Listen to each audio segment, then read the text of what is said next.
Muy buenas tardes a todas y todos. Es un honor darles la bienvenida a la primera emisión del Seminario Permanente Conocimiento, Género y Futuro. Este espacio busca fomentar la reflexión y el diálogo en torno a los retos que enfrentamos como sociedad y como comunidad educativa. A nombre del comité organizador, agradecemos su presencia, así como a nuestra comunidad y ponentes por hacer posible este evento. Sin más preámbulo, cedo la palabra a nuestro director de la preparatoria número 9, Pedro de Alba, el doctor Raúl Rodríguez Díaz. Sean bienvenidos. Muchas gracias, doctora Marisol. Muy buenas tardes a todas y todos. Como titular del plantel, es un honor para mí darles la más cordial bienvenida a la primera emisión del Seminario Permanente Conocimiento, Género y Futuro, una plataforma de diálogo y reflexión que, en esta ocasión, reúne una amplia diversidad de voces de nuestra comunidad y de distintas entidades universitarias.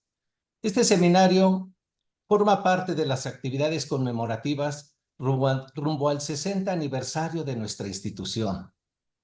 Desde su fundación en 1965, la Escuela Nacional Preparatoria número 9, Pedro de Alba, ha sido un pilar en la formación integral de diversas generaciones de estudiantes, fomentando no solo el conocimiento académico, sino también valores esenciales para la vida y la convivencia. Este seminario es una oportunidad para seguir enriqueciendo ese legado, sumando las perspectivas y colaboraciones de instituciones que comparten nuestro compromiso con el desarrollo académico y social. Aquí podremos explorar temas clave sobre el conocimiento, la perspectiva de género y los retos que enfrentamos como sociedad y como institución educativa ante un futuro cambiante. Y esperamos que, con la participación de expertas y expertos de diversas áreas, se abrirán nuevas oportunidades de aprendizaje y diálogo para todas y todos los asistentes. Le extiendo nuestro agradecimiento a la maestra Alma Patricia Piñones Vázquez, secretaria de Proyectos Estratégicos del Centro de Investigaciones y Estudios de Género de la UNAM, quien está a cargo de esta primera ponencia con el título Perspectiva de Género en la Educación. Pues estoy convencido que, con su vasta experiencia, nos brindará herramientas poderosas para implementar en nuestras aulas y también en nuestra vida personal. Les invito a aprovechar este espacio para compartir ideas, fortalecer redes de colaboración y contribuir activamente a la construcción de una comunidad más equitativa e innovadora. Muchas gracias por su participación y por ser parte de este esfuerzo colectivo que busca un futuro mejor para la educación de México. Demos inicio entonces, hoy 15 de octubre de 2024, siendo las 6:10, pues dando por inaugurado el seminario permanente Conocimiento, Género y Futuro. Sean todas y todos ustedes bienvenidos.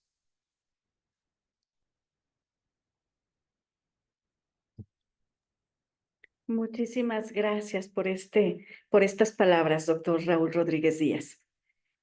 Continuando con la agenda del día de hoy, el tema de nuestra conferencia es Perspectiva de Género en la Educación, dictada por la maestra Alma Patricia Piñones Vázquez. Nos apoya como moderadora de la sala la licenciada Alejandra Daniela Zárate Sánchez. Sean bienvenidas. Iniciamos.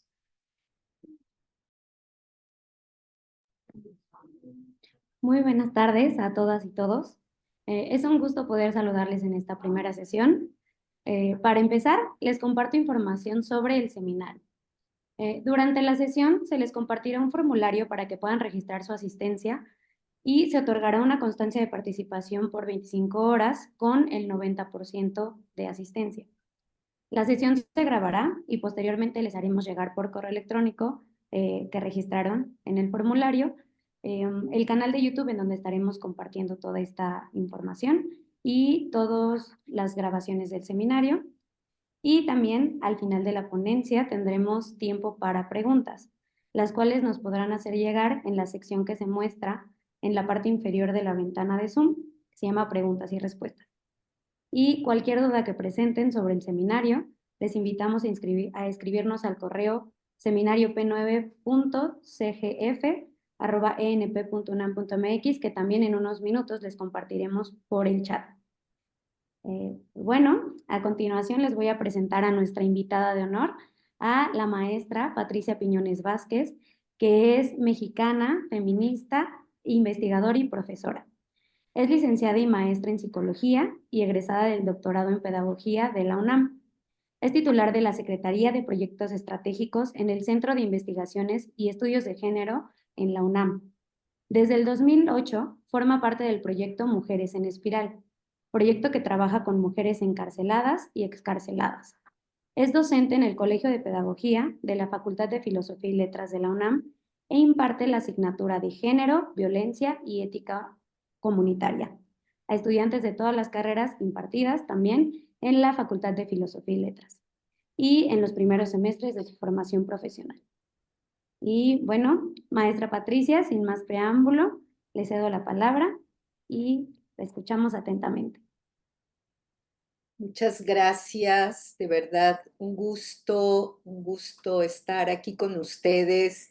Primero quiero hacer el debido reconocimiento y agradecimientos, por un lado, a la Escuela Nacional Preparatoria, por otra parte, al plantel 9, Pedro de Alba. Muchísimas gracias, señor director, doctor Raúl Rodríguez Díaz, por esta bienvenida. Muchísimas gracias por esta invitación. Me siento súper honrada y no son solo palabras, de verdad. ¿Y por qué honrada? Porque me tocan dos eventos, dos cosas muy importantes. Por un lado, el estar en esta sesión se da por inaugurado el Seminario Permanente Conocimiento, Género y Futuro.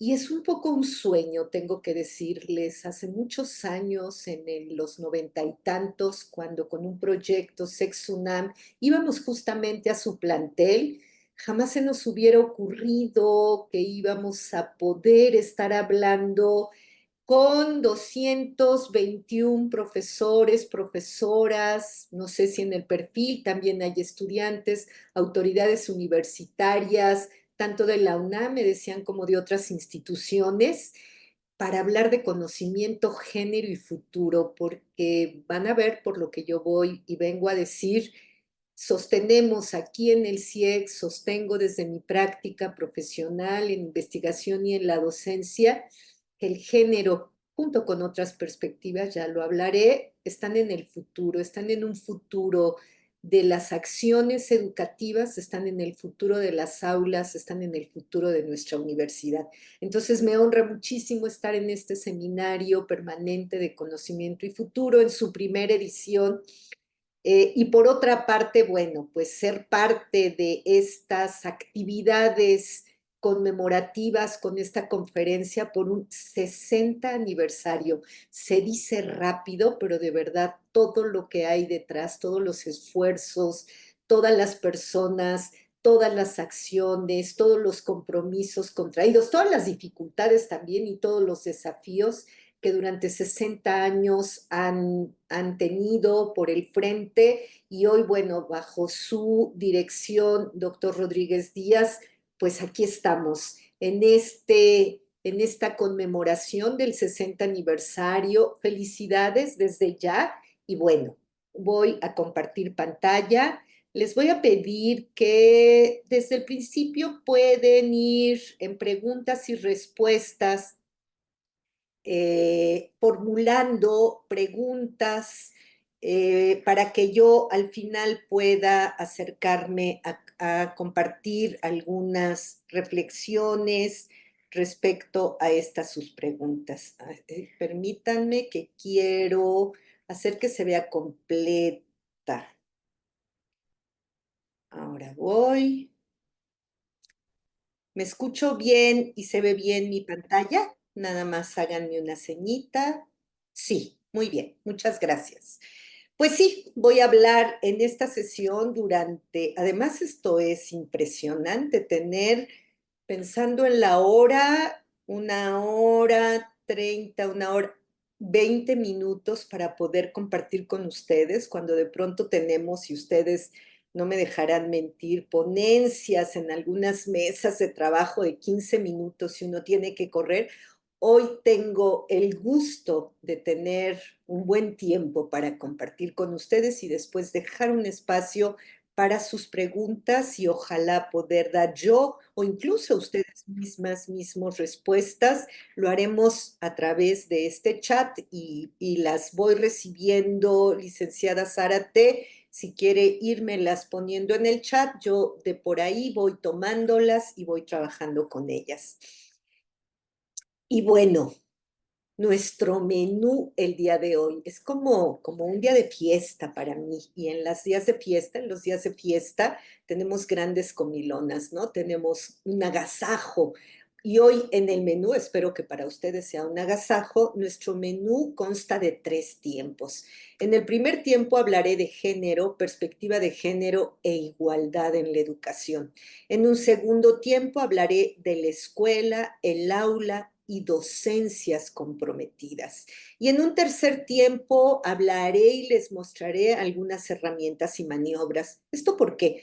Porque algo que me comentaron, siempre pregunto quién va a ser el público, cuál es el perfil de la gente con la que voy a estar trabajando a lo largo, en este caso, de esta conferencia, y me dijeron, no necesariamente toda la gente, 210, hace un momento yo veía que había conectadas, 210, 11 personas, no necesariamente todas son docentes, todos son docentes en la asignatura de género. Hay compañeros, hay compañeras de otras asignaturas.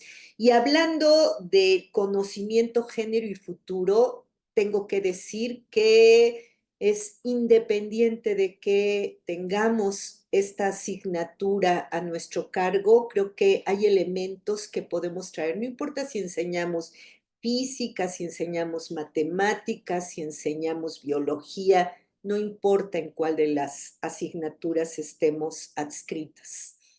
¿Todo bien, licenciada Zárate? Maestra, solo se ve toda la pantalla de PowerPoint. No sé si podría ponerle en modo presentación para que solo se vea la... Gracias, Perfecto, gracias. gracias. Y así con una lupa enorme, mirando con todo cuidado, quiero mirar junto con ustedes a la educación de nuestro primer tiempo y la docencia preparatoriana.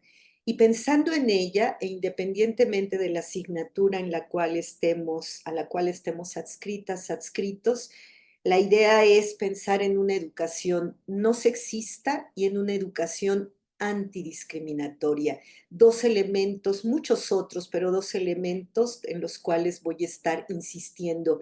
Y no para fiscalizar esa gran lupa, sino para enfocar, para precisar la mirada, para atender a cuáles son esos elementos que consideremos que son importantes a incluir en nuestro trabajo como parte de esta gran situación, de esta gran posibilidad que nos da la educación. De verdad, sin la educación, sin la salud, alguien me diría, sin el trabajo, otras personas me dirían, pero sin la educación difícilmente podemos acercarnos a un futuro con conocimiento, a un futuro, digo yo, y van a ver que lo voy a repetir en varios momentos, esperanzador. ¿Cómo pensamos a la educación del porvenir? ¿Cómo pensamos a las docencias del porvenir y en concreto a la docencia preparatoriana? Y desde ahí, les decía en este primer tiempo, género, perspectiva de género e igualdad en la educación, empiezo con una cita de Úrsula K. Le Guin, una escritora que hace ficción, que hace ciencia ficción, pero me encanta esta cita. Entrar en el corazón de la imaginación, y yo quisiera entrar y les voy a hacer algunas propuestas de imaginación, sobre todo no de creatividad. Hoy no tenemos un espacio que nos lo permita como un taller o algo por el estilo, pero sí con la imaginación. Nos dice Úrsula K. Le Guin, en el corazón de la imaginación, entrar en el corazón de la imaginación implica dirigirnos de forma deliberada y directa hacia el compromiso con el mundo. Si yo imagino, yo me comprometo con el mundo, nos está diciendo, con el mundo real y con sus desigualdades e injusticias. ¿Cómo nos acercamos a las desigualdades? ¿Cómo nos acercamos a las injusticias? Úrsula K. Le Guin nos propone, hagámoslo desde este lugar de la imaginación. Miremos con esa lupa grandota que ponía en la anterior lámina, directa, deliberadamente a este compromiso con el mundo real. Acerquémonos con este corazón de la imaginación. Algo que yo digo normalmente cuando hablo de estos temas es, no vengo, si vieron en mi presentación, y alguien dirá, ¿qué va a venir a decirnos esta feminista? ¿De cuáles de las feministas es esta persona que hoy nos trajeron para la inauguración de este nuestro seminario permanente, Conocimiento, Género y Futuro? Y sí, digo, soy feminista y lo propongo así expresa y abiertamente en esta búsqueda de propuestas que nos permitan imaginar, crear, comprometernos con el porvenir, comprometernos haciendo aulas, y empiezo a decirlo, esperanzadas, aulas seguras y aulas esperanzadas, y hacer escuelas seguras y escuelas esperanzadas, y tener una universidad segura y tener una universidad con esperanza del futuro. Estamos trabajando con jóvenes, estamos trabajando con jóvenes muy jóvenes de entre 15 y 18 años. O sea, tenemos en nuestras manos un poco como arcilla moldeable con la cual me parece muy importante ir elaborando el desde dónde y cómo. Y dentro de este seminario, pues no puedo iniciar si no es con una definición muy sencilla, de las más sencillas. Hay muchísimas definiciones de género, pero bueno, quiero hablar de ella con una propuesta de Marta Lamas que nos dice que el género es este término que nos permite referirnos a un conjunto de ideas. Muchas ideas están inmersas en el género, muchas representaciones, pero también prácticas y un conjunto de prescripciones que una cultura desarrolla desde la diferencia anatómica. Eres niño, prescripciones, representaciones, prácticas e ideas. Eres niña, qué conjunto de prescripciones, prácticas, representaciones que permitan simbolizar, pero también que permitan construir socialmente lo que es propio de los hombres como masculino y lo que es propio de las mujeres como femenino.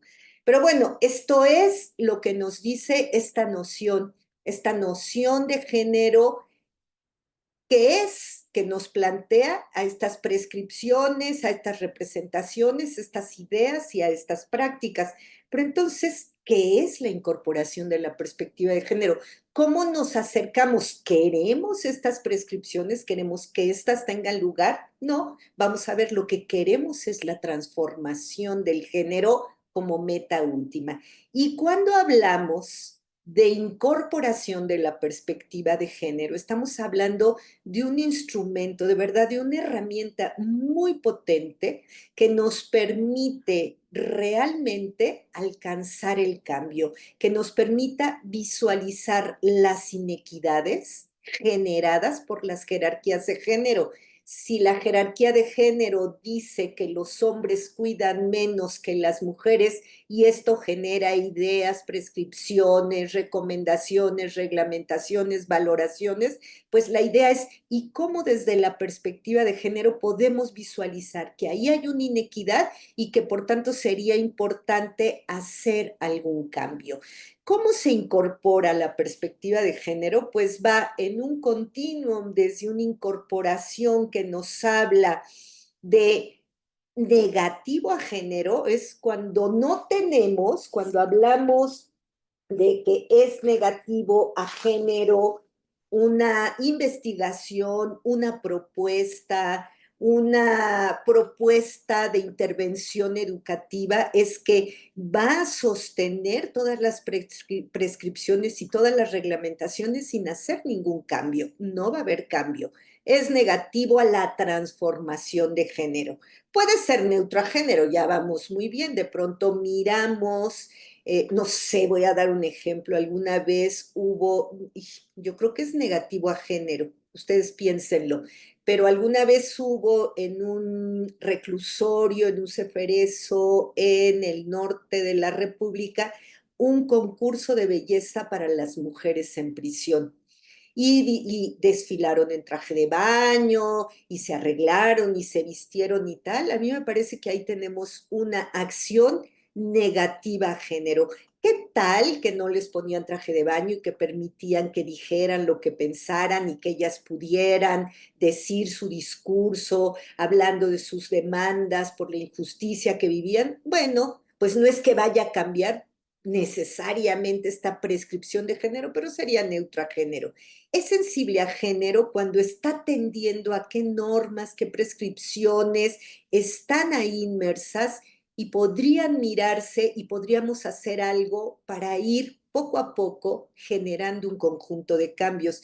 Es positivo a género, muy positivo a género, una acción, la asignatura de género en la Escuela Nacional Preparatoria, la asignatura de género en el nivel superior, en las diferentes facultades, es positiva a género. Está buscando incidir, estoy pensando en la asignatura que ya les decía yo imparto, género, violencia y ética comunitaria, en el género, en analizar los mandatos de género, en analizar las prescripciones de género, en analizar, en comprender al amor romántico y cómo éste se vincula con la violencia de género, está buscando acercarse a la construcción desde una ética comunitaria de comunidades libres de violencia, de comunidades seguras. Ahí tenemos una acción positiva a género, transformadora de género, cuando hay una búsqueda de un cambio que revierta aquellas acciones que probablemente no habían estado pensadas, pero pueden hacer un cambio.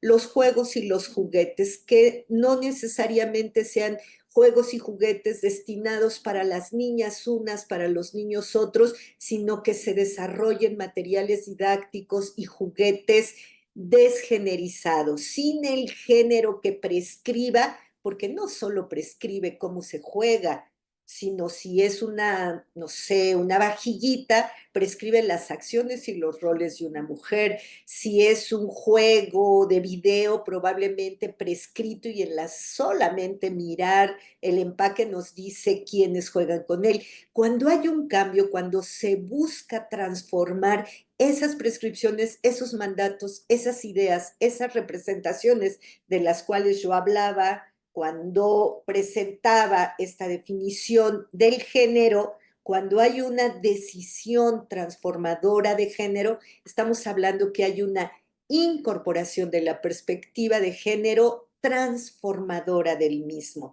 Y esto es muy importante cuando hablamos de la perspectiva de género en la educación, porque esta nos permite, por un lado, analizar, pero también reconocer la enorme responsabilidad que tenemos las docentes, las autoridades, la comunidad educativa toda en la transmisión de los valores, de las actitudes, de los conocimientos que mantienen inequidades entre los géneros. Cuando podemos mirar que mis acciones, que mis valores, que mis actitudes, a veces hasta que los conocimientos y cómo los transmito y desde dónde los transmito puedan estar teniendo una afectación y generando inequidad, esa es una responsabilidad que tendríamos que asumir. Y un ejemplo muy sencillo, cuando acabo hace no más de un mes, estaba empezando el semestre, fui al informe de una directora aquí en la universidad y de regreso para venir hacia la Torre 2 de Humanidades, me acerco a comprar un jugo y ahí están un grupo de 5 o 6 estudiantes, 2 mujeres y los demás hombres. Y están conversando de ese profesor y decían, no, no, es que se pasó.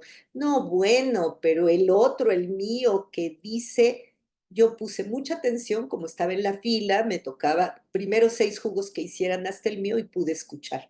Y decían, uno de ellos, eran 2 que habían estado en esa clase y acababan de salir de ella. El profesor dijo tú y tú, incluyéndonos a nosotros 2, dice, pero éramos como 4, una chica y 3 hombres. Levántense, por favor. Y entonces nos hizo pasar al frente y le preguntó al grupo, un grupo en la facultad, eran de la Facultad de Derecho, después me dijeron, de más de 50 estudiantes, los pasa al frente a estos 4 y les dice, díganme por qué estos y esta no tienen ninguna pinta de abogados, de abogada. Y entonces, bueno, dicen que comentan entre ellos que como no sabían qué decir, no sabían qué tendrían y cómo qué pronunciarse sus compañeras, sus compañeros de aula, y de pronto él dice, no, no, anímense, todo bien, ustedes digan, ¿qué les parece? Y entonces uno por ahí levanta la mano tímidamente y dice, pues que no traen traje ni corbata, así en modo de pregunta. Y el profesor, muy bien, no, no tiene ninguna finta, miren nada más que facha, parecen vagabundos, así nunca van a llegar a ser abogados y abogadas. Y si trajeran trajes y no trajeran una buena marca, pues luego se nota que son de otra época el hombre, porque no sé ni siquiera si existe, que son trajes de Milano, se llamaba una marca hace muchísimos años. Y entonces, pues no, no tienen pintas, eran tinterillos de tercera. ¿Qué más? Digan más. Y entonces, pues otros se animaron, se empezaron a reír, pues que son feos. Perfecto, son feos. Miren ustedes qué facha. Fea ella y feos ellos. Se ríe la mayor parte del grupo y de pronto otra levanta la mano y dice, están gordos. Ja, ja, ja, se ríe todo el mundo, incluyendo al profesor.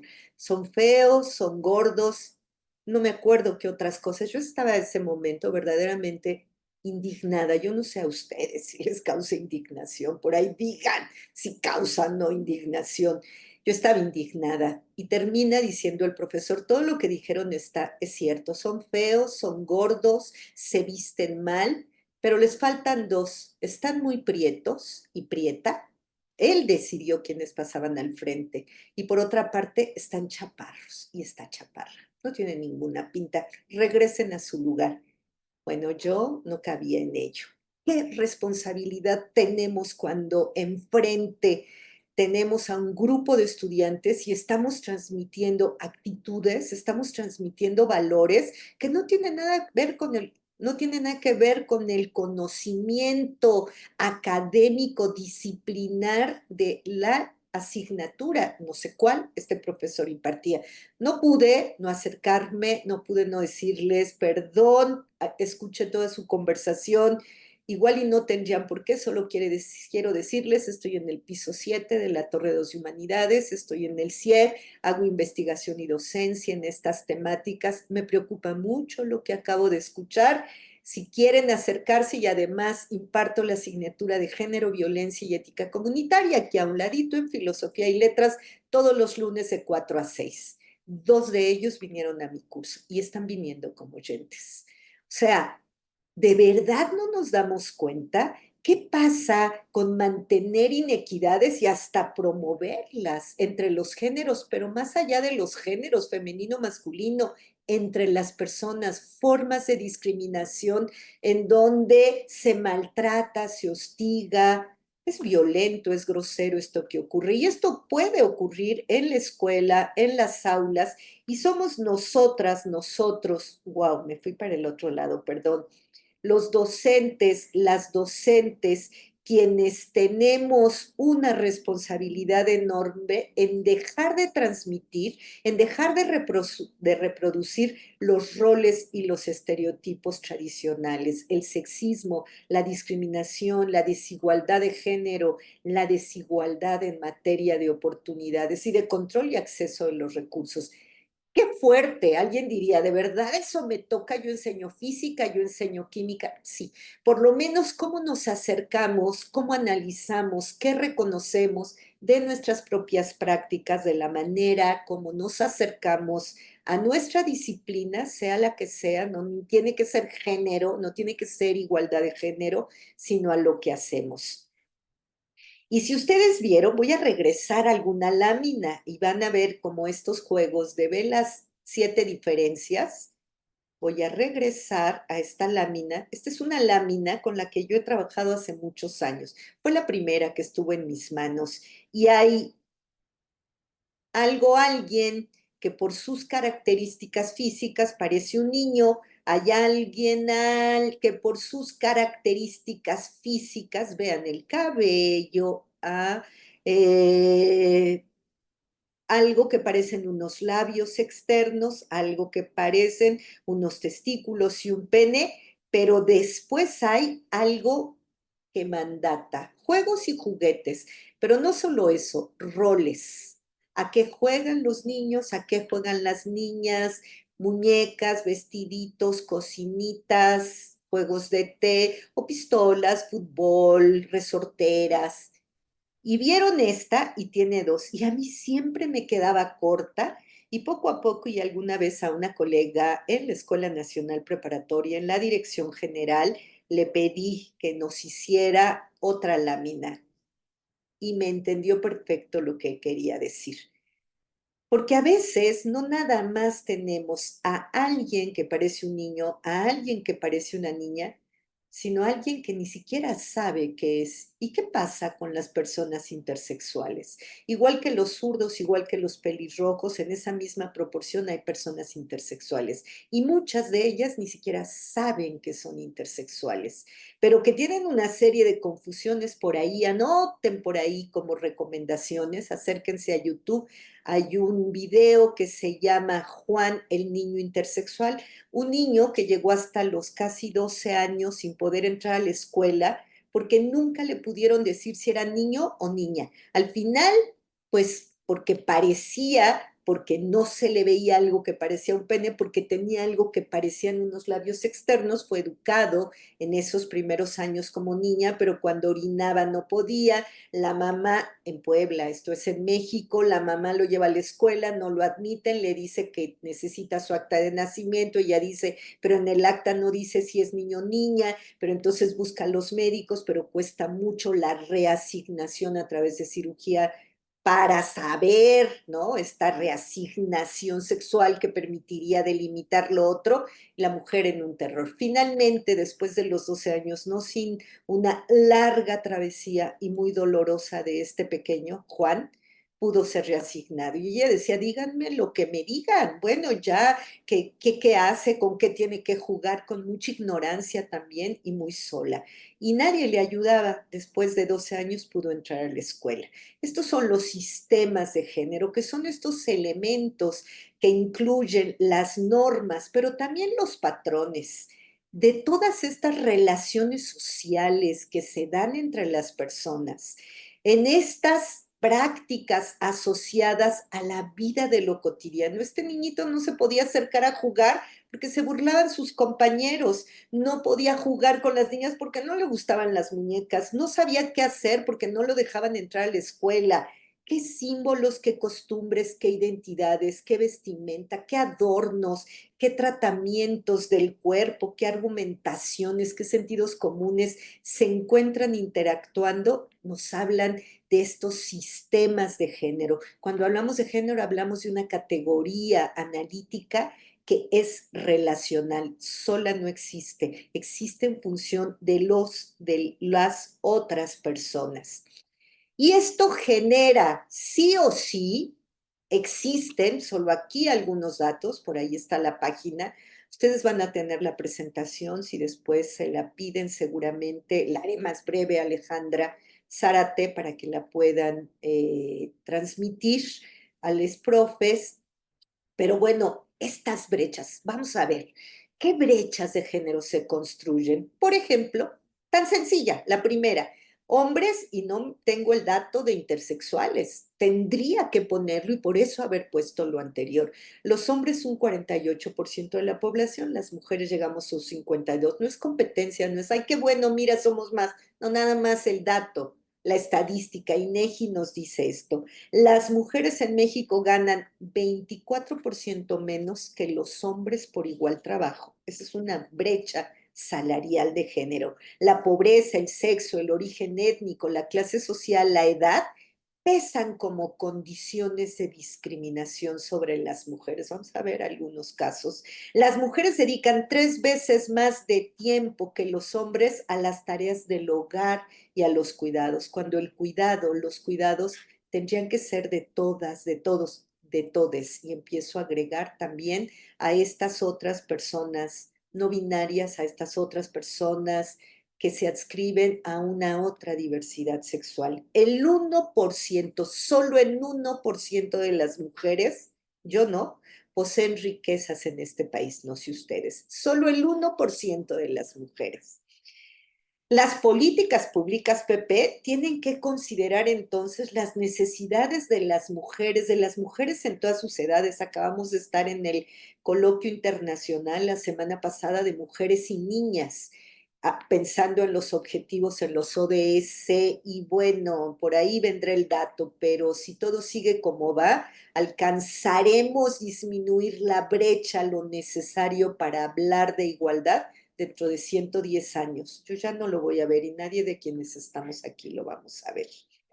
Hay desigualdades en todos los ámbitos y hemos de revertirlas. Estas brechas de género son brechas que marcan la desigualdad, son las distancias que existen entre hombres, mujeres y personas de la diversidad, distancias en relación al trato, distancias en relación al acceso y al control de los recursos, distancias en materia de participación, en la asignación, en los servicios, en las oportunidades y en todos los beneficios de desarrollo en todos los ámbitos de la vida. Alguien podría decirme, ya tenemos presidenta y el día que tomó posesión habían 3 mujeres de cada uno del legislativo, del judicial y del ejecutivo. Qué bueno, pero ahora falta que se haga realidad, falta que se haga realidad en todas las materias de desigualdad que siguen estando presentes. ¿Qué tenemos que hacer? Identificar las brechas.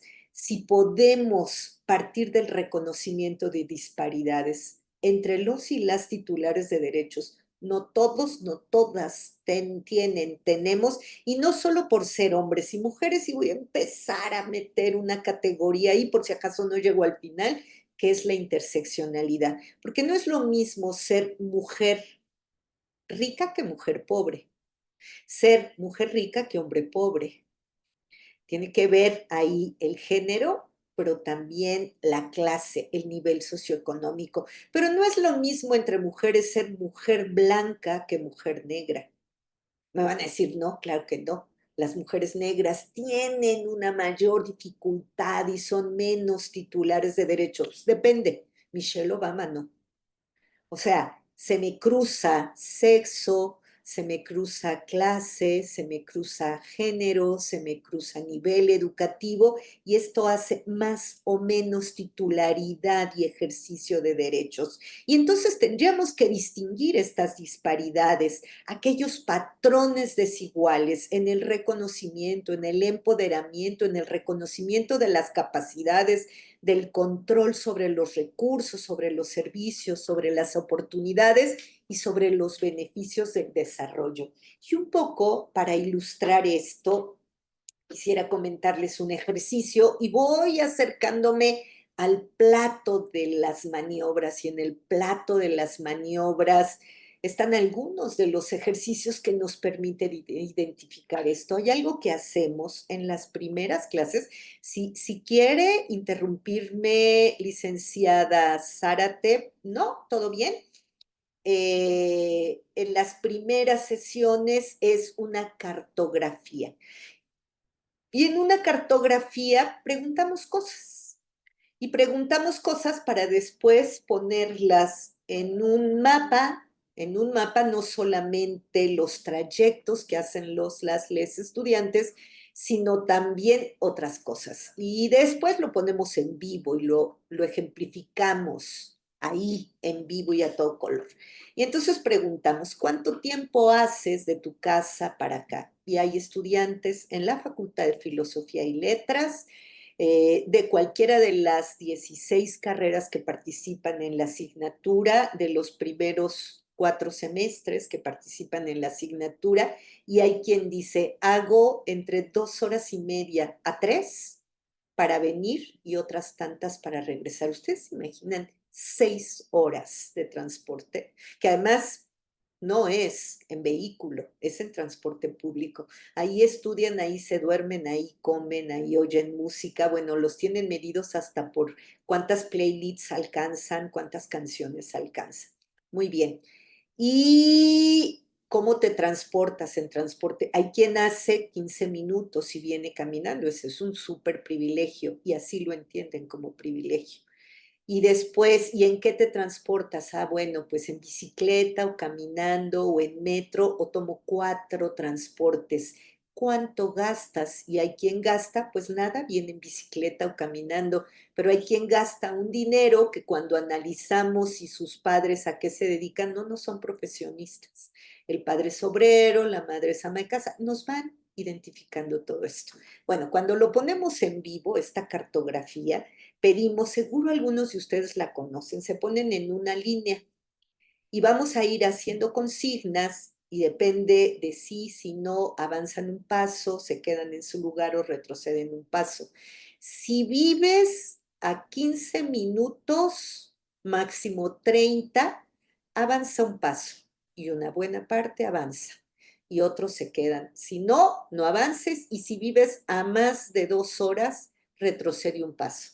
Algunos retroceden y así y se van haciendo unas distancias que físicamente se miran, muchas. Tienes servicios, además del facultativo de la universidad, servicio de gastos médicos mayores.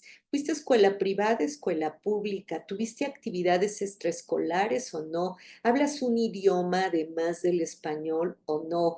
Ah, tus padres fueron hasta qué grado escolar y ahí avanzan, se quedan o van para atrás. Brechas enormes.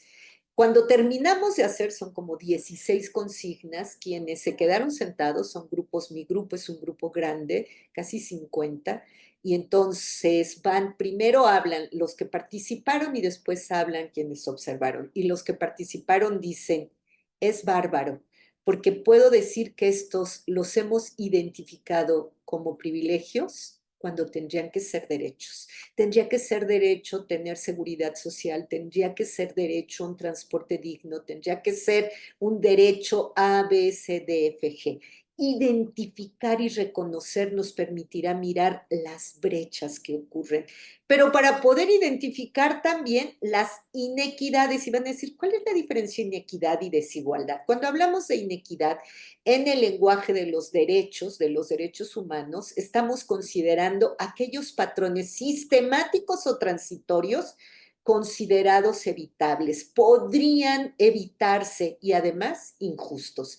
Sería buenísimo que tuvieran todos los estudiantes beca alimenticia, sería buenísimo que los estudiantes pudieran tener, bueno, existen en la UNAM estos transportes que los llevan a las zonas más alejadas.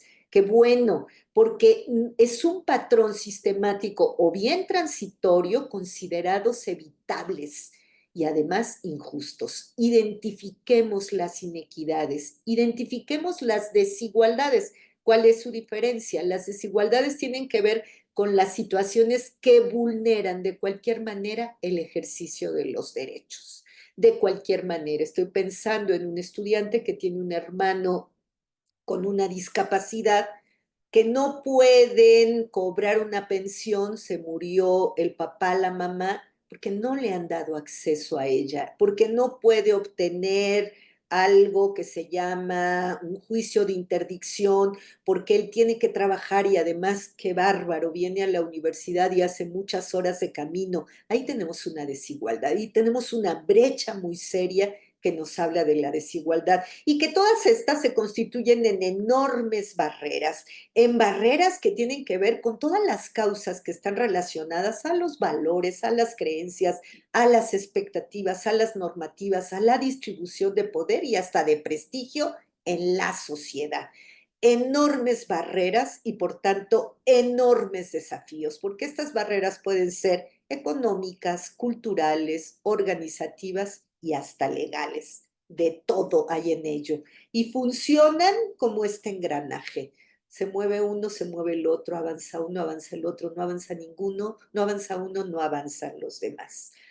Y todo esto, las disparidades, los patrones, las situaciones que vulneran creencias, expectativas normativas, dejan en posición de desventaja a las personas, a algunas personas, porque son vulneradas diferencialmente si es joven, si vive lejos, si no tiene seguridad social, si tiene una discapacidad, si además se enfrentan condiciones o posiciones particulares para vivir cada vez más, y ustedes no me dejarán mentir, estamos hablando de estudiantes con alguna discapacidad, no solamente visual, no solamente motriz, también de estas denominadas psicosociales. ¿Qué hacemos? ¿Los distinguimos? ¿Los entendemos? ¿Sabemos qué tenemos que hacer? ¿Cómo los reconocemos? ¿Y qué tipo de condiciones ponemos como favorables para que puedan vivir sin, no nos tocan todas,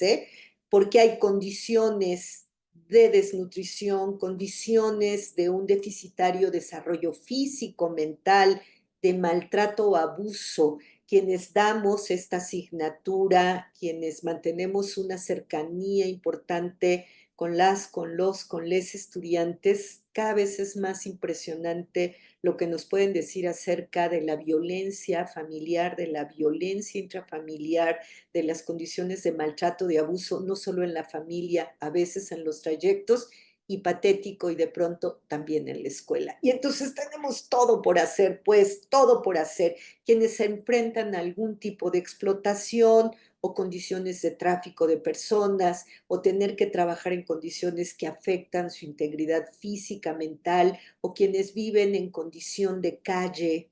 Ahí tenemos de pronto algunos estudiantes. Yo he tenido en algún momento un estudiante que viene a la universidad, no está inscrito, quiere aprender, quiere saber, vive en condición de calle. En una de esas, el espacio universitario es el espacio más seguro con el que cuenta. Una condición particular en el ciclo de vida, son madres adolescentes, qué condiciones viven o si tienen alguna discapacidad.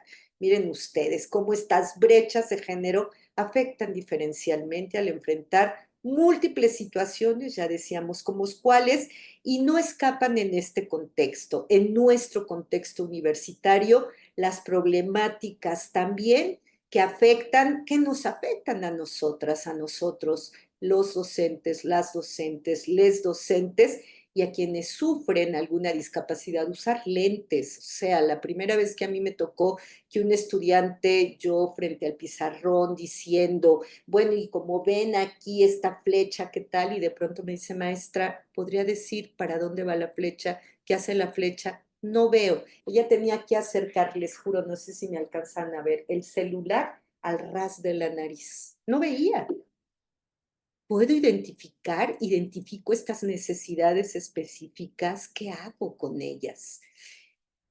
Brechas como la pobreza, brechas como la propiedad de la tierra, ya hablaba yo hace un rato, las mujeres titulares de derechos agrarios son de edad avanzada, aumentan hasta que rebasan los 50 años y 35% tienen más de 65 años.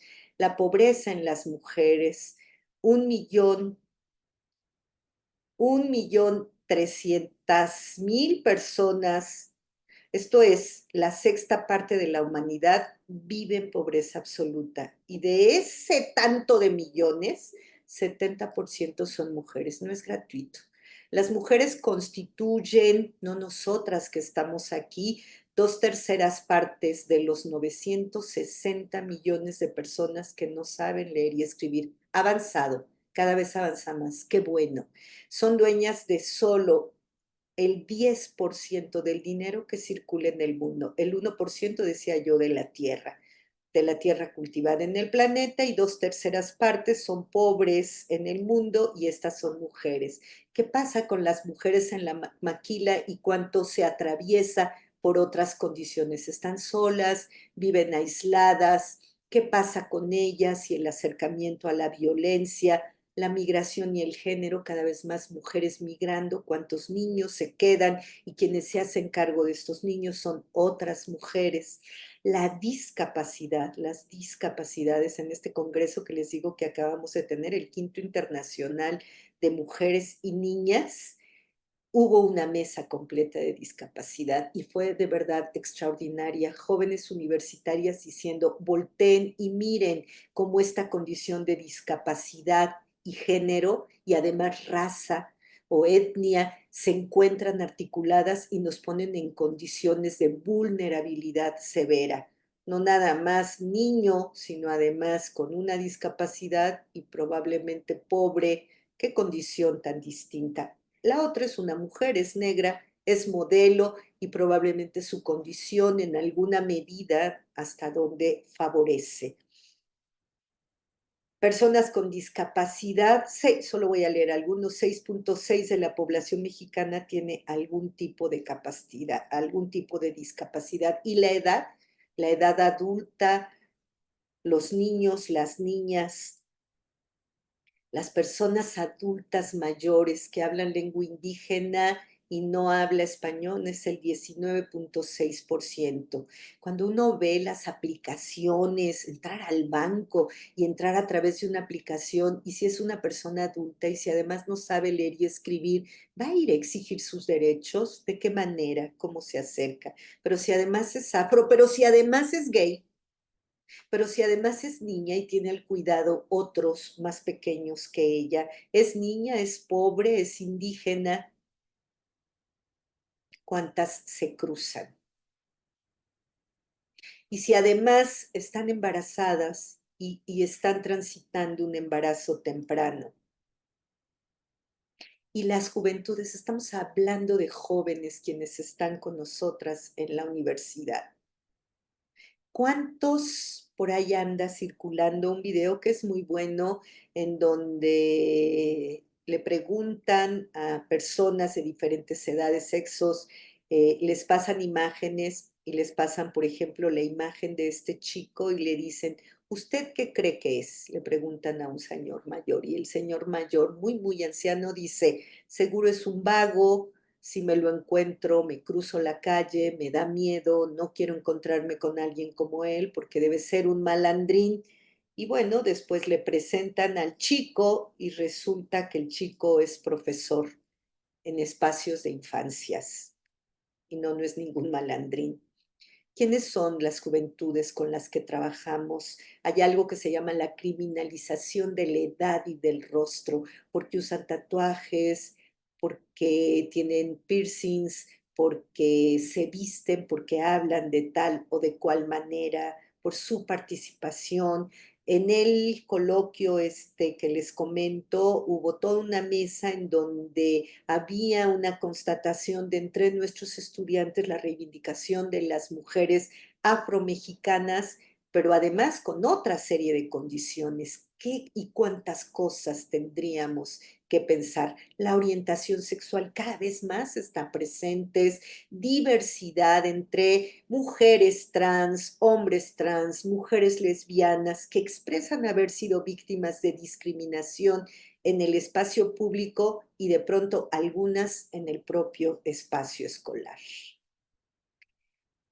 Políticas para esto, pues en este mundo no es lo mismo ser hombre, mujer, ser pobre, tener dinero, ser joven, ser viejo, y no quiere decir que los viejos la pasamos mal, igual algunas pues nuestra propia condición ya nos permite tener un trabajo estable, un sueldo estable. No hay nada ni sí ni no en todos los casos. Es tan variante, es tan cambiante. En la actualidad, de verdad, no hay ninguna sociedad en la que los hombres y mujeres tengamos las mismas oportunidades en el mundo entero, incluso en los países nórdicos, aunque tienen mucho mejores condiciones de existencia.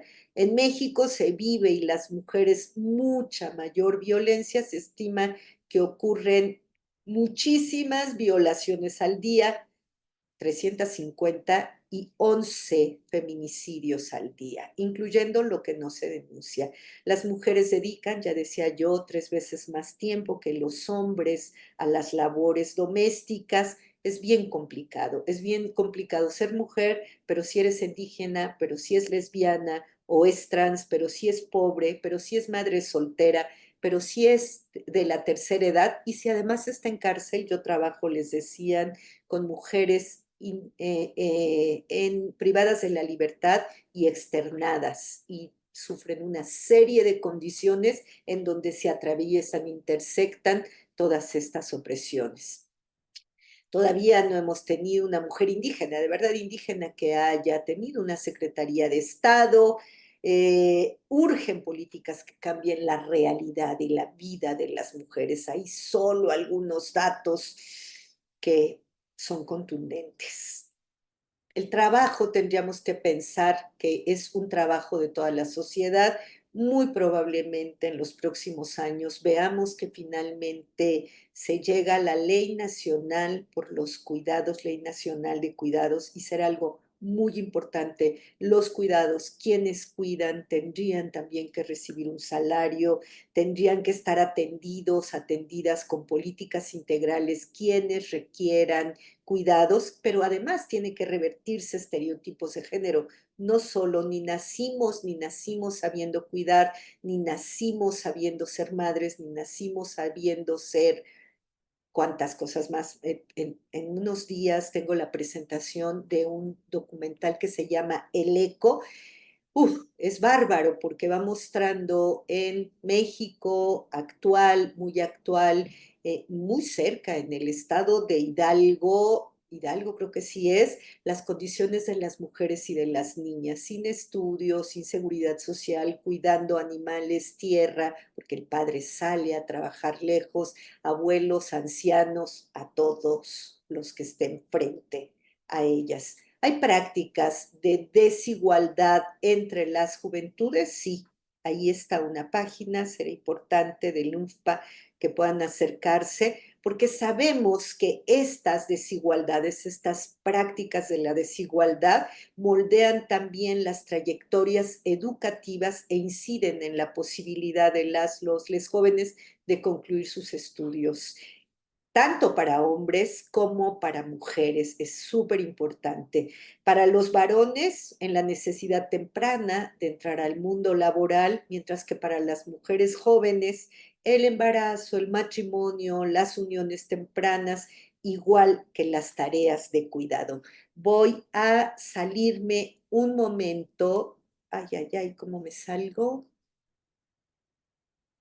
Dejar de compartir, y ahora regreso porque quiero leerles algo, y voy avanzando en este nuestro tercer tiempo, pero junto con los otros tiempos, un texto hacemos prácticas escriturales con las estudiantes. Es una de las herramientas que pueden funcionar muy, muy, muy, muy bien en el trabajo. Y este es un texto de una estudianta de primer semestre. Cuando lo escribió tenía 17 años, decía: yo no sé escribir. Igual alguna de ustedes, si ha estado en alguna conferencia mía, conoce este texto o otro más que voy a presentar, pero es importante. Dice María Fernanda: al nacer fui de carne y hueso.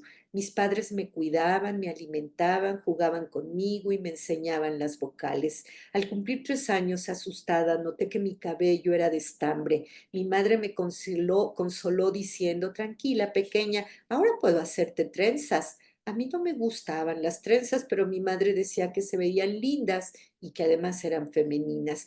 Cumplí 12 años y me dijeron que ya era hora de que ayudara con las labores de la casa. No comprendía por qué mi madre y mi hermano no ayudaban, por qué no eran iguales a mi madre y a mí, pero cuando preguntaba me decían necia, rezongona, grosera. Cuando mi hermano salía a jugar con sus amigos, yo me quedaba con mi madre, preparando la comida, sentada frente a la ventana. Veía cómo mi hermano de carne y hueso pateaba el balón mientras yo desenredaba mi cabello de estambre. Conforme pasaba el tiempo, cada una de mis extremidades se volvía de trapo. Me sentía confundida, pero mi mamá decía que me estaba convirtiendo en una mujercita.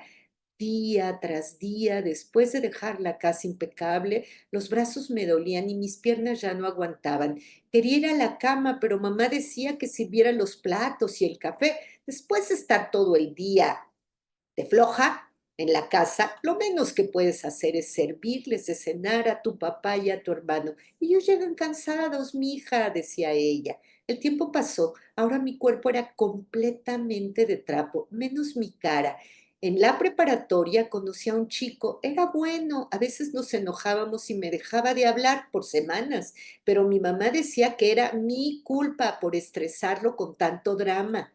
Otras veces llegaba a mi casa con arreglo de flores, con arreglos de flores y decían, qué caballeroso, eso decían todos. Al cumplir 17 años, mi novio llegó borracho a mi cumpleaños y sacó una cajita de bolsillo con un anillo de metal. Yo estaba furiosa. ¿De verdad fue capaz de llegar así a mi cumpleaños? Mi padre dijo que lo perdonara, que fue para darse valor enfrente de todos, se arrodilló y me pidió matrimonio. Fue humillante, pero le dije que sí. Meses después mis padres tuvieron una plática conmigo, dijeron que el momento había llegado. A ver, mija, ya que te vas a casar, queremos explicarte por qué ahora tienes el cuerpo de trapo. Mira, tus manos nomás las vas a usar para hacer la comida y el quehacer. Tus piernas son para andar por la casa. No necesitas salir, mijita. Para eso su marido trabaja. Papá, pero yo quiero seguir estudiando. Además, eso no justifica que mi cuerpo sea... No, no, no. A ver, espérate. ¿Para qué quieres estudiar si para eso te van a mantener? Usted no tiene necesidad. Mira, eres de trapo para cuando tu marido llegue del trabajo. Tú tienes que estar flojita y cooperando, muñeca, para lo que él necesite. Él hace el trabajo pesado como debe ser. Usted no necesita fuerza y ya deje de estar de preguntona. Pero yo no quiero que él maneje mi vida, mis acciones. Yo quiero ser como antes era. Pues ya te amolaste, mijita. ¿Para qué dijiste que sí? Me mudé con mi esposo y mi vida se hizo trizas. Ni siquiera puedo llamar a eso vida. Si decía que no, me jalaba del brazo y me descosía. Yo misma tuve que coser mis brazos y mis piernas después de una larga discusión acerca de por qué la sopa estaba fría. Llegó el día en que simplemente no aguanté más y fui a casa de mis padres con los ojos hinchados y los brazos rotos. Les supliqué que por favor me ayudaran a salir de ahí, pero al recibir un rotundo no por respuesta, mi rostro se transformó en algodón, mis ojos en botones y mi sonrisa en hilo. Vayan imaginando cómo fue esta situación, de qué manera un estudiante de primer semestre de la carrera, de una de las carreras de la Facultad de Filosofía y Letras, y dijo, yo no sé escribir, escribe esto y dice, y ustedes van a preguntarse, ¿y cómo lo escribí? No, no soy yo la protagonista, pero no me costó más que ver al frente y ver a mi mamá, ver a un lado y ver a mi abuela, ver a un lado y ver a mis tías, ver otro poco más, girarme un poco más y ver a mis amigas. Y esto es lo que pude ver y por eso lo escribo. Un segundo tiempo muy breve y otra lectura. Por favor, licenciada Zárate, usted me avise unos 5 minutos cuando tenga que ir cerrando, por favor. Un segundo tiempo. Y entonces, en este segundo tiempo, les voy a hacer una invitación. Escuela, aula y docencias comprometidas. ¿Qué es esto de las docencias comprometidas? Les invito a que hagamos una reflexión sobre la importancia entonces, con esto que he dicho, de incorporar la perspectiva de género en el ámbito de la educación, en nuestras aulas. ¿De qué manera podríamos incidir en cambios en las relaciones de poder entre hombres, mujeres y otros, en la dimensión política, cultural, ética, pedagógica, para poder mirar y con la perspectiva de género gestar estos cambios? ¿De qué manera y si podemos abogar para que el proceso educativo con enfoque de género rompa las visiones androcéntricas y eurocéntricas de construyendo estereotipos y símbolos? La necesidad de transformar las sociedades hacia el desarrollo humano democrático, participativo y sostenible, en donde mujeres, personas no binarias, pero también los hombres, actuemos y vivamos en igualdad de condiciones, en igualdad de oportunidades. La escuela no es el único, pero es un importantísimo agente de socialización y tenemos en la escuela el encargo de transmitir los saberes, formar valores, establecer normas de comportamiento, proyectándose hacia modelos, ojalá de verdad no sexistas y más democráticos, de manera de que estén presentes en estas generaciones que estamos formando, que estamos sensibilizando, ojalá, para enfrentar, ya lo decía el director, el doctor Rodríguez Díaz, para poder enfrentar los retos de esta compleja sociedad. Tenemos una sociedad compleja, tenemos una sociedad violenta en muchos de sus espacios. Los jóvenes no están exentos, sino todo lo contrario. A veces son carne de cañón en los espacios de violencia y esta sociedad compleja con expectativas de equidad. Y entonces tenemos que pensar qué circunstancias, qué condicionamientos sociales, económicos, culturales y políticos ponen en evidencia el sexismo en el ámbito educativo para intentar transformarlo y para poder transformar esta injusta situación. ¿Qué necesidades educativas tenemos actualmente? ¿A dónde tenemos que apuntar con la educación que brinda el Estado, que brindamos en la universidad, que se brinda en la Escuela Nacional Preparatoria? Y desde antes tenemos iniciación y tenemos nivel superior, pero también posgrado. ¿De qué manera apuntamos y apuntalamos también la educación desde otro lugar? Tenemos que partir de una concepción de educación en el marco de un sistema democrático, en el marco de un sistema igualitario, obligatorio, que quiere formar a futuras generaciones, a estos que hoy están en nuestras aulas. La escuela y la familia somos importantes, ya decía yo, no es el único espacio de socialización, es uno de los importantes, pero para ambos es este encargo social. Y si incorporamos esta perspectiva de género, estamos tomando una posición. No hay posiciones neutras, lamento decirlo, no existe la neutralidad.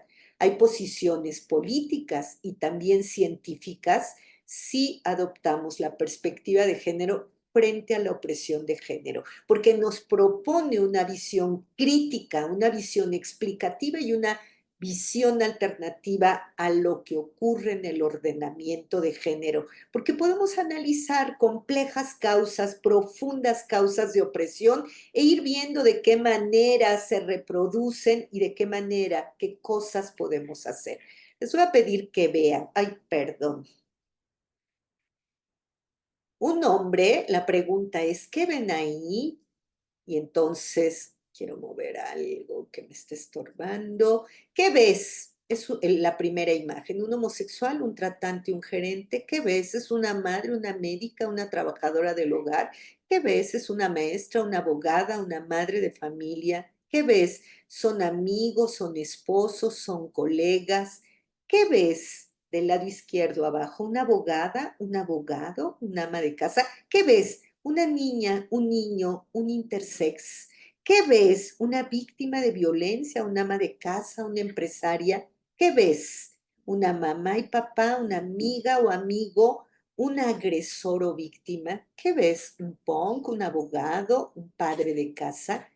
ante estas imágenes es que no se van a poder imaginar, es la portada que durante muchos años tuvo el protocolo para juzgar con perspectiva de género. Me parece genial, porque no necesariamente es esto, si quieres déjalo, es esto que estamos viendo, eh, una sola forma de explicación, una sola persona, quién sabe qué sea, tendríamos que ahondar, tendríamos que entender de qué va, tendríamos que saber, tendríamos que conocer contextos. Y un muy breve ejercicio de imaginaría. Imaginen una o varias sillas. Piensen, ¿cómo son esas sillas que imaginaron? Igual que las preguntas que antes ponía, ¿qué ves? ¿A quién ven? ¿Qué sillas se imaginaron? Esto en un taller es como una hora, es una delicia. Aquí me voy rapidito. Miren estas sillas. Ni todas tienen 4 patas, algunas tienen 3, algunas tienen una espiral, otras son elefantes, miren ustedes. Por ahí hay hasta una silla de parto y hay una silla eléctrica. Y no tienen las patas que imaginábamos, igual solo una de pedestal. Pero ahora otro ejercicio de imaginaría, un dado. Imaginen un dado, ¿para qué sirve, cómo funciona, de qué color puede ser, de qué tamaño, de qué texturas, de qué materiales? ¿Cómo son los dados que están imaginando? Solo pregúntenselo, mírenlos. Este ejercicio y acuérdense de lo que Úrsula K. Le Guin nos decía al principio con la imaginación. ¿Cómo eran estos dados que se imaginaron? Y miren estos dados.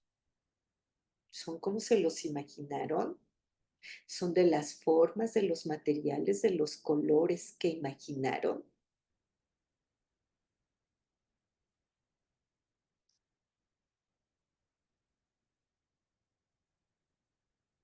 ¿Qué pasó al mirar las imágenes? La primera, del juzgar con perspectiva de género, la última, las últimas dos, las sillas, los dados.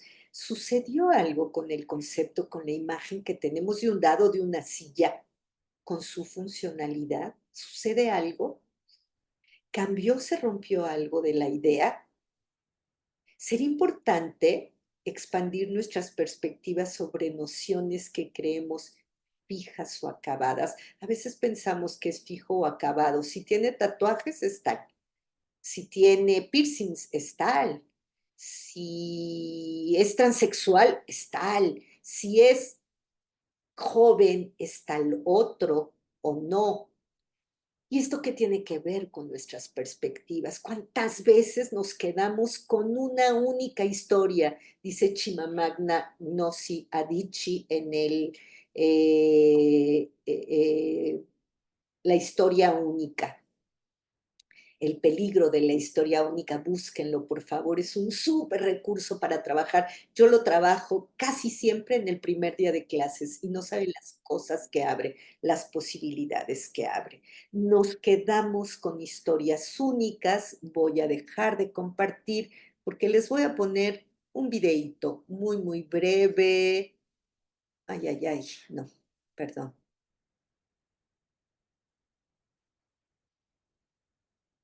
Estaba en esta, pero ya no quiero compartir, me tengo que salir. No me están viendo mi pantalla, ¿verdad? Sí o sí. Quiero saber si dejé de compartir. Ya no. Ok, muy bien. Es que quiero... Ok.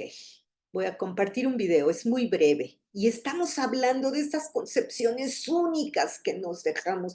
¿Y por qué pensar desactivar desigualdades, mirar las brechas, mirar todo esto de lo que hemos hablado? No estereotipar, no estigmatizar sería importante.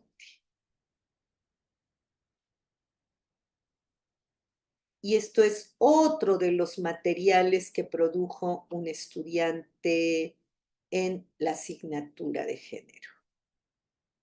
Estoy aquí sentado una vez más. Llevo más de 15 minutos observando esa ensalada que se encuentra justo en medio de la mesa. La ilumina la gran lámpara de hierro de estilo nórdico que cuelga del techo. Dicen mis padres que es una reliquia, pero yo la verdad la veo muy simple. Pareciera que me han mentido toda la vida sobre la función de la lámpara, porque siento que no ilumina la mesa en su totalidad. Tan solo ilumina esa maldita y amada ensalada que tanto añoro. Está ahí, sigue ahí, no se va, y lo que más rabia me da es que no solo habita la mesa, también habita mi mente, encendiendo así mis pensamientos más sucios y profundos que según yo ya había reprimido.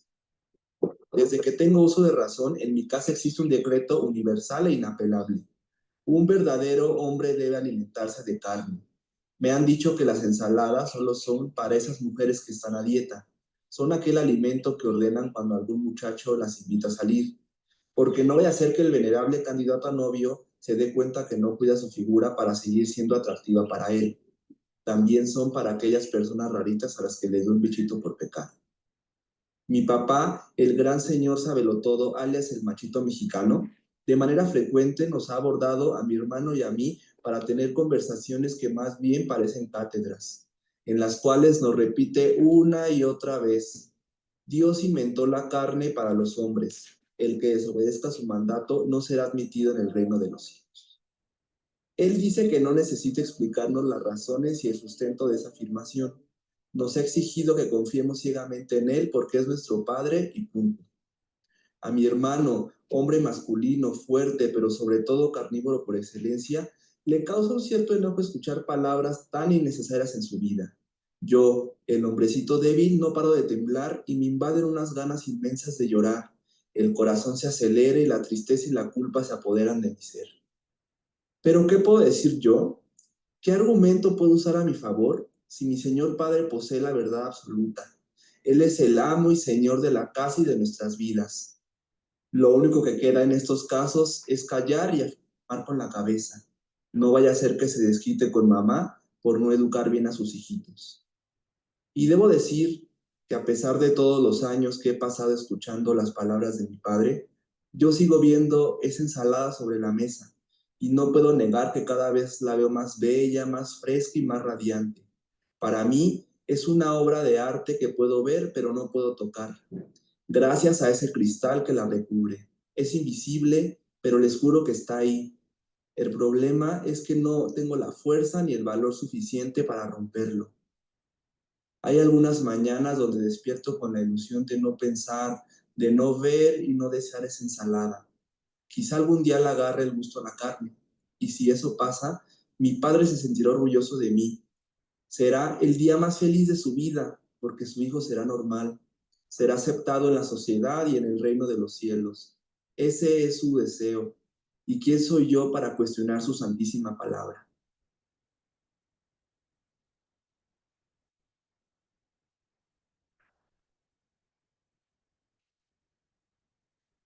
¿Qué dicen? ¿De quién les habla? ¿De qué estudiantes, estudiantas de pronto nos refiere? Y vuelvo ya solo para concluir al tercer tiempo, herramientas y maniobras. Ya hablé de algunas, el proceso escritural, el usar videos, el usar unas, ay, perdón, no lo he agrandado. Herramientas y maniobras. Bueno, estoy hablando un poco de esta, la perspectiva metodológica para incorporar la perspectiva de género en el aula. Esta ha de ser horizontal, participativa, empujando, trayendo, promoviendo el trabajo en equipo, porque es desde este lugar que podemos hacer construcción colectiva del conocimiento y esto tiene que darse en el marco de una propuesta dialógica. Pensando que esta metodología de la enseñanza se propone una dinámica de trabajo colaborativa. De verdad, solo desde este lugar de lo colaborativo podemos sustentado, perdón, en una pedagogía crítica que promueve el aprendizaje significativo. Durante cada sesión, nosotras, quienes trabajamos desde este lugar aquí en el CIEG, que damos clase en los diferentes niveles, licenciatura, maestría y doctorado, durante cada sesión, realizamos ejercicios de reflexión y construcción colectiva de las ideas, tomando como base la revisión crítica de un texto o de un caso o de un material audiovisual previamente acordado o de un material literario o de noticias del periódico, y esto está programado y lo vamos revisando y vamos haciendo este trabajo colaborativo. A veces lo hacemos en modalidad en línea, ¿eh? No importa, de verdad funciona. Aprendimos mucho con la pandemia. Las funciones pedagógicas que promovemos tienen que ver con esta búsqueda de estrategias para poder, ¿se acuerdan el ojito que ponía al principio con la lupa? Para poder focalizar y explicitar lo que se quiere desarrollar. Y entonces planeamos, organizamos, gestionamos la información y creamos, espacios de reflexión guiada, pero de verdad y centrar, espacios seguros, aulas seguras. Poder escribir en una tercera sesión lo que escribió esta chica de muñeca, su texto de muñeca, solo ocurre en un espacio seguro, en un aula segura. Una compañera nuestra, pedagoga que enseña en CCH, le llama aulas refugio. ¿Qué herramientas y recursos pedagógicos, qué actividades son importantes? Las películas, videos, lecturas. Ay, miren, me faltó cerrar aquí. El cuento de la criada. Y hay solo la introducción, después quieren leer el libro, pero solo empezar con el cuento de la criada y con una versión muy, muy buena que además a les jóvenes les atrae muchísimo, que es una versión gráfica, el cuento de Margaret Atwood, que nos habla desde el lugar de una distopía, de qué ocurre en las relaciones, de cómo se ven marcadas las sociedades cuando hay tiranías, cuando hay mandatos de los cuales nadie, ni unos, ni otras, ni otros pueden salirse. El arroyo de la Llorona, que es un texto, Girona puse, de la Llorona, que es un texto muy importante que nos permite hablar de la violencia. Muchos textos, canciones,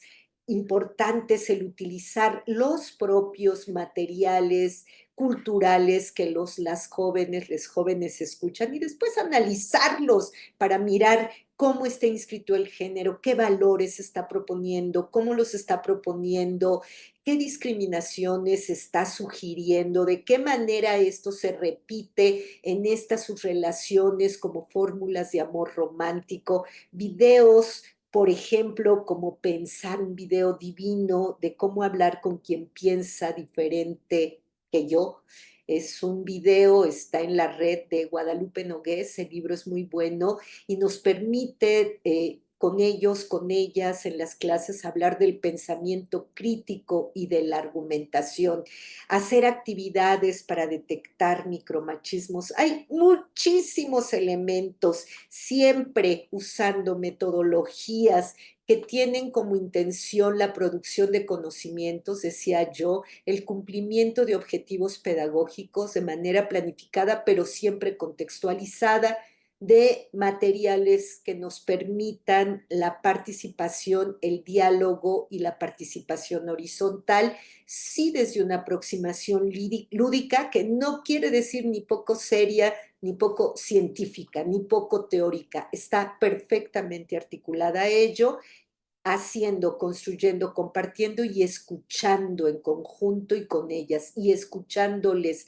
a ellas, a ellos y a ellas, para poder primero sensibilizar y después formar. Todas estas estrategias que de alguna manera nos permiten motivar a nuestros alumnos a ser partícipes de sus experiencias de aprendizajes. Muchísimas gracias, de verdad, muchas gracias.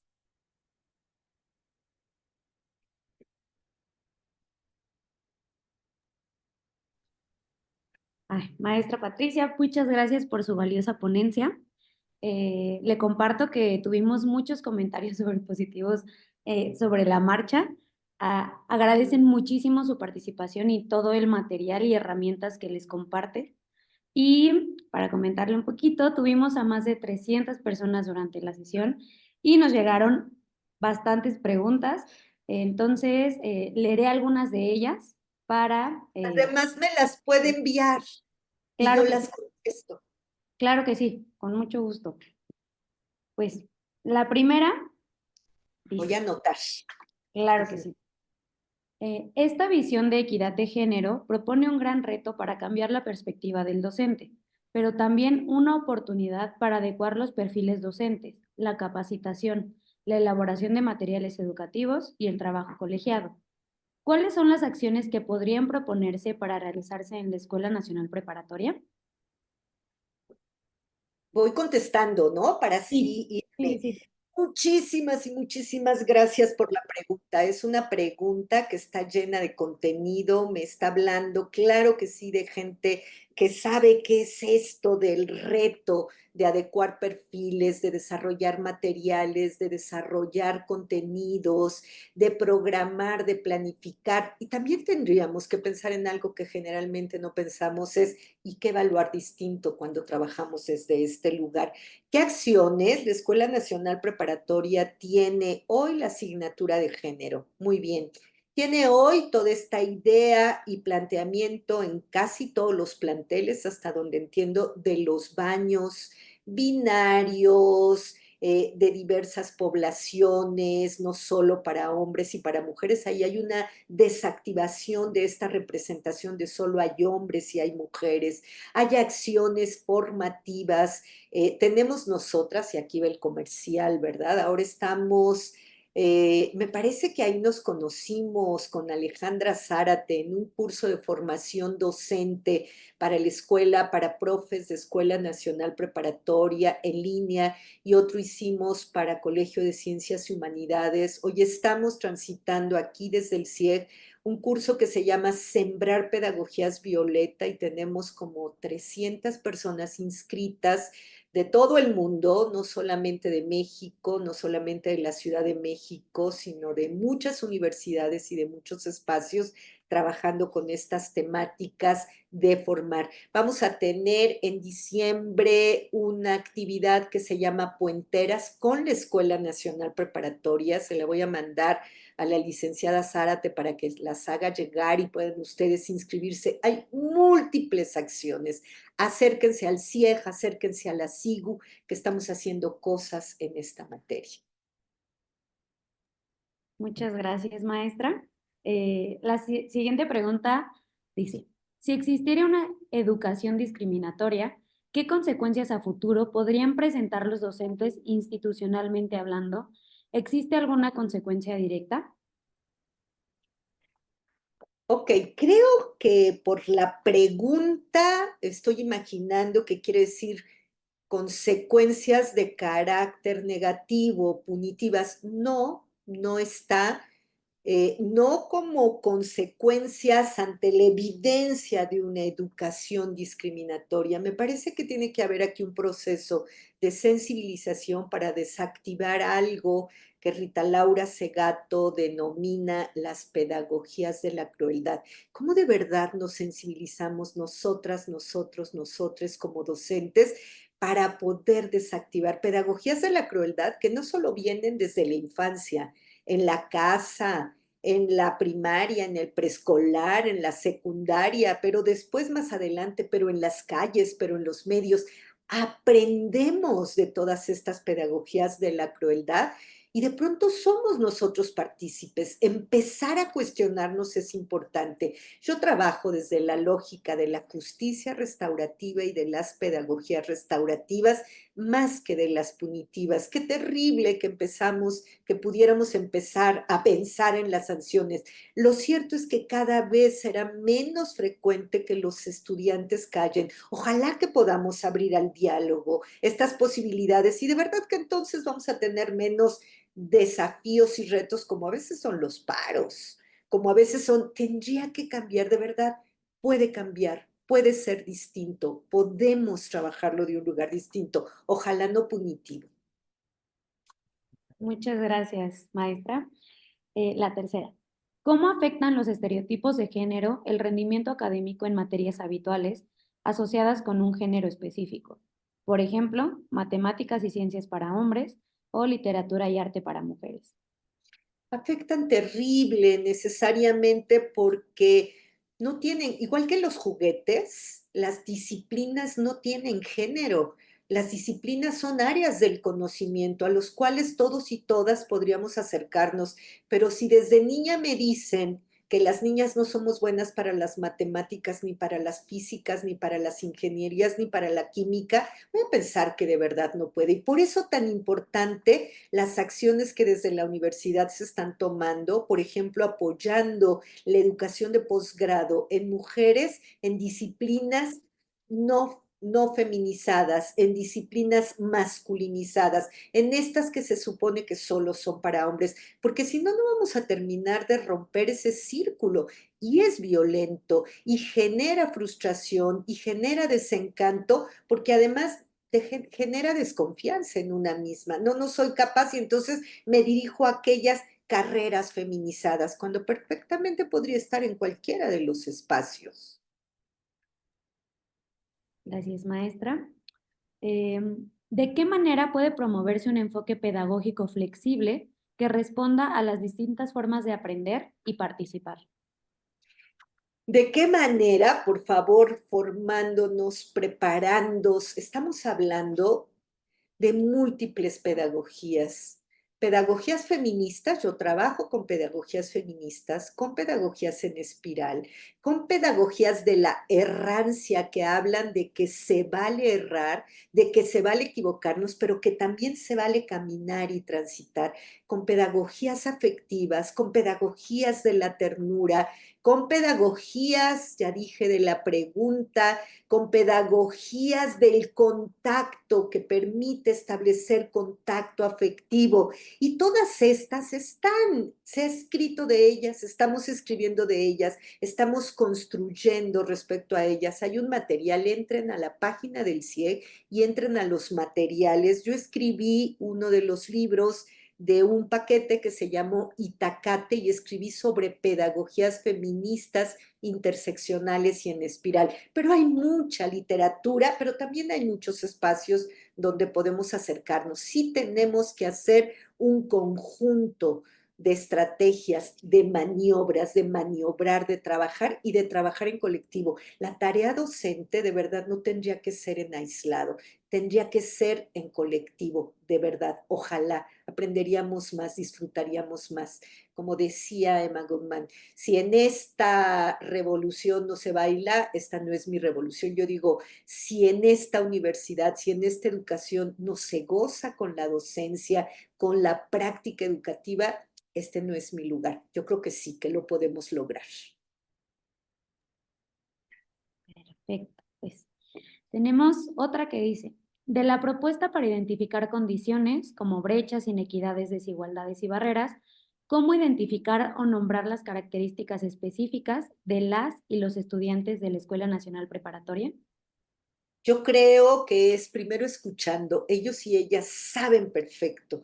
Cuando hacíamos este ejercicio que yo les comentaba, había llegado de oyente y yo acepto a todos los oyentes que quieran. Pero les digo, pero los oyentes no son de palo, participan. Y entonces había un chico de la Facultad de Química que había llegado acompañando a la novia y que levantó la mano como voluntario y participó en la actividad. Y él fue para atrás, para atrás, para atrás y de pronto hace el chiste y dice, casi que me tengo que saltar por la ventana, pero no me van a ver porque estamos en el tercer piso. Todas pasos para atrás, todos fueron pasos para atrás y es el que dijo, me habla de todos los derechos a los cuales yo no accedo. Cuando ya salimos me dice, maestra, ¿puedo venir a sus clases?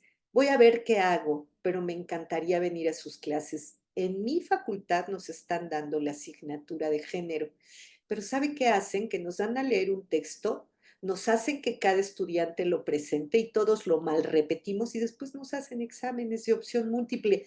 ¿Por qué no pude yo preguntarme y entender y conocer qué son las barreras de género, qué son los derechos, qué es la inequidad, qué son las barreras de género? Y no leí los materiales, pero ya le pedí a la novia que me pase su lista de materiales. ¿Puedo venir? Está yendo a la asignatura. hagamos que lo digan, hagamos que participen, ellos lo conocen muy bien, pero lo tenemos que escuchar, tenemos, como decía Lenkersdorf, ¿no? Abrir nuestra escucha, la pedagogía de la escucha es fundamental, la pedagogía que nos permite entender y querer escuchar aquello que se dice en el aula. Muchas gracias. Y finalmente, ¿podría mencionar un valor barrera, de preferencia ejemplificar con un caso del entorno escolar? Muchas gracias.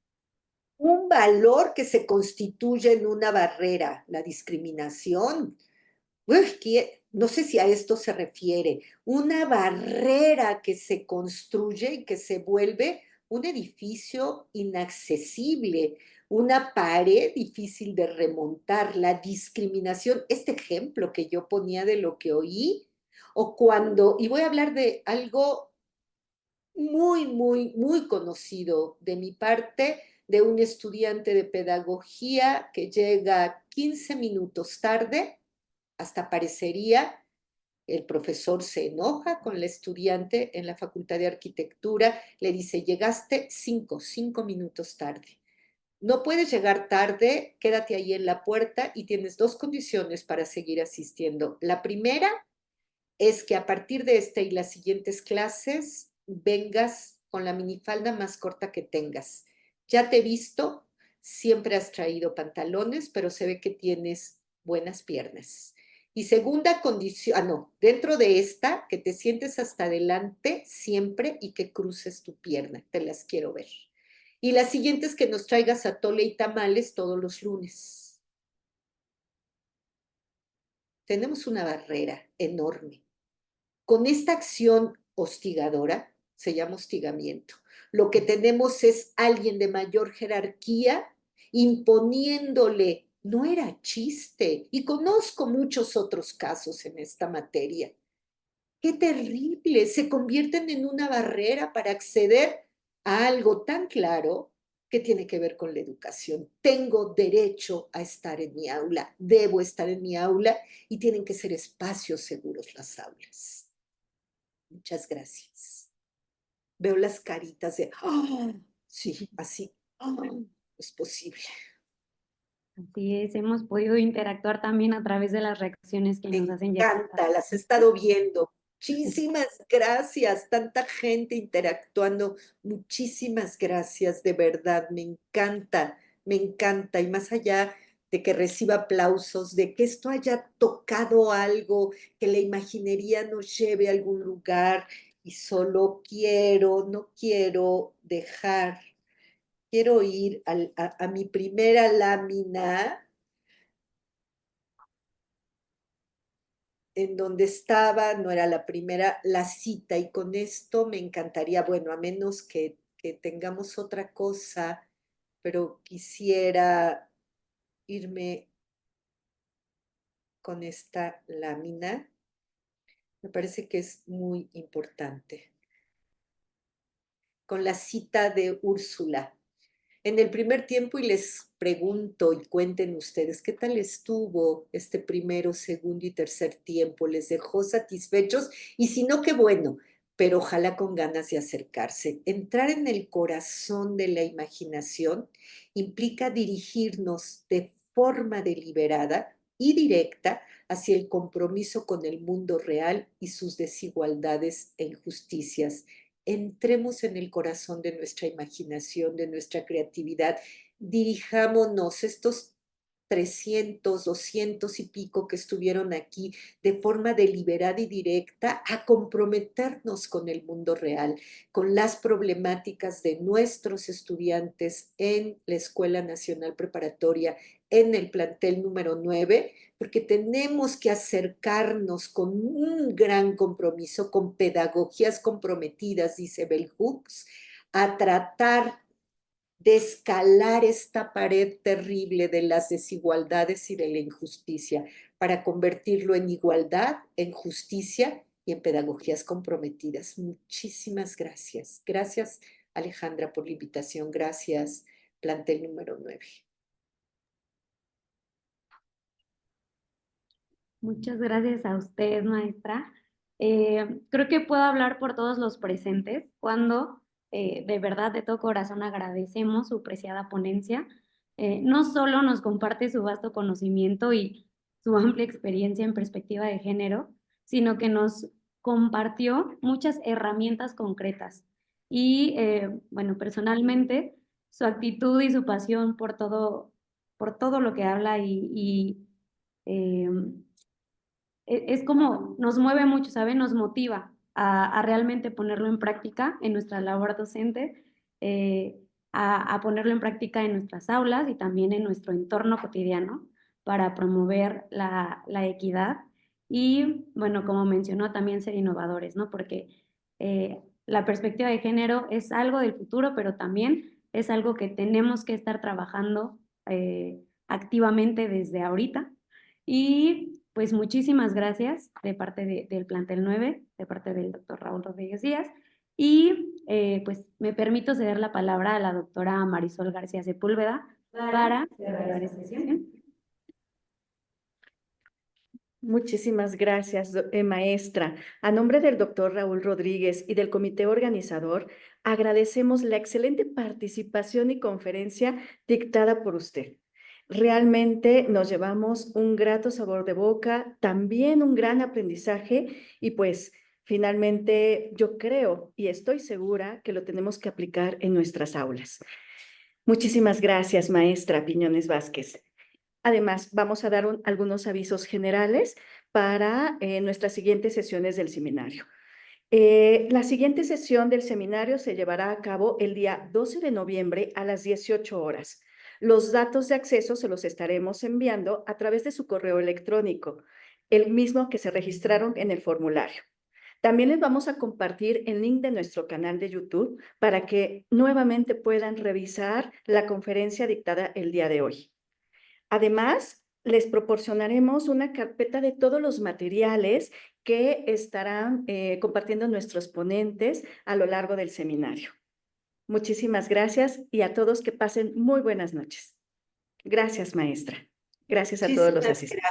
Muchísimas gracias a ustedes. Gracias. Gracias, doctora García. Gracias, Alejandra. Saludos al doctor, al titular de Escuela Nacional Preparatoria, plantel número 9. Muchas gracias y bueno, siempre en contacto con ustedes.